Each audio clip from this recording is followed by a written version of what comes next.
Bhatti Vikramarka చెప్పేవని అబద్ధాలేనంటూ BRS నేత హరీష్ రావు మండిపడ్డారు. Site visiting certificate కొందరికే ఎందుకు ఇవ్వాల్సి వచ్చిందని నిలదీశారు. సింగరేణిలో చాలా స్కామ్లు జరిగాయని ఒక్కొక్కటిగా బయటపెడతానంటూ హరీష్ రావు చెప్పారు. డీజిల్ బీఆర్ఎస్ టైంలోనే స్టార్ట్ అయింది. ఎన్ని అబద్ధాలు మాట్లాడతారంటే భట్టి గారు, డీజిల్ విషయంలో ఒరిస్సా నైనీ బ్లాక్ మాత్రమే డీజిల్ కాంట్రాక్ట్ పరిధిలో పెట్టాల్సి వచ్చింది. ఎందుకు? ఒరిస్సాలో మనకు సింగరేణి ఆఫీస్ లేదు, సింగరేణి అసలు ఎస్టాబ్లిష్మెంట్ ఉండదు అక్కడ. బట్ మన రాష్ట్రంలో సింగరేణి చేస్తున్న ఏ టెండర్ లో కూడా డీజిల్ కాంట్రాక్టర్ పరిధిలో లేదు. It was there only for Orissa Naini block. Why? We don't have any establishment in Orissa state. Open corruption, red handed గా కాంగ్రెస్ దొరికిపోయింది. ఇంకేం బుకాయిస్తారు?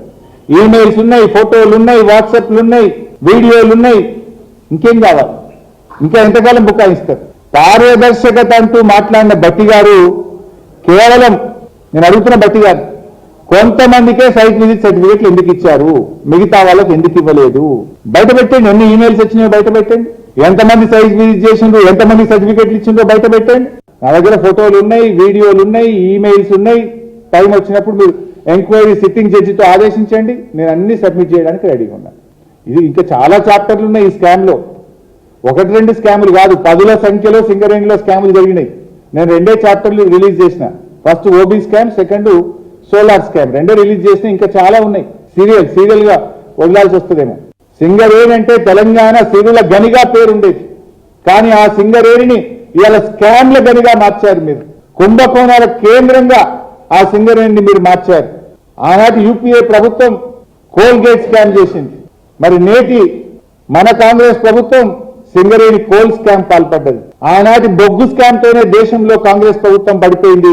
ఈ బొగ్గు స్కామ్ తో ఈ రాష్ట్రంలో కాంగ్రెస్ పతనం ప్రారంభమైందని చెప్పి నేను చెప్పదలుచు. సైట్ విజిట్ సర్టిఫికేట్ తెచ్చిందే కాంగ్రెస్, స్కామ్ కు తెరలేపిందే కాంగ్రెస్, డీజిల్ కుంభకోణాన్ని తెచ్చింది కాంగ్రెస్.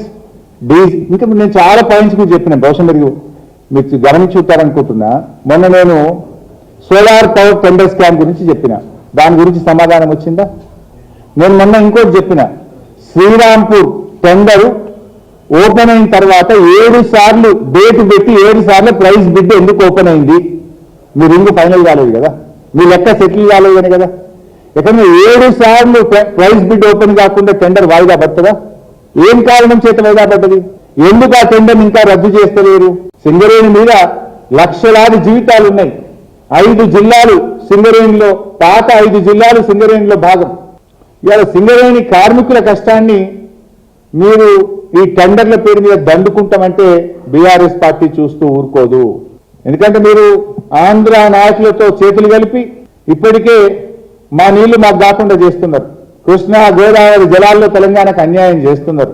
సింగరేణి మీద కన్నేసి కోట్ల రూపాయలు కాజేసి కార్మికుల కడుపు కొట్టాలని చూస్తున్నారు.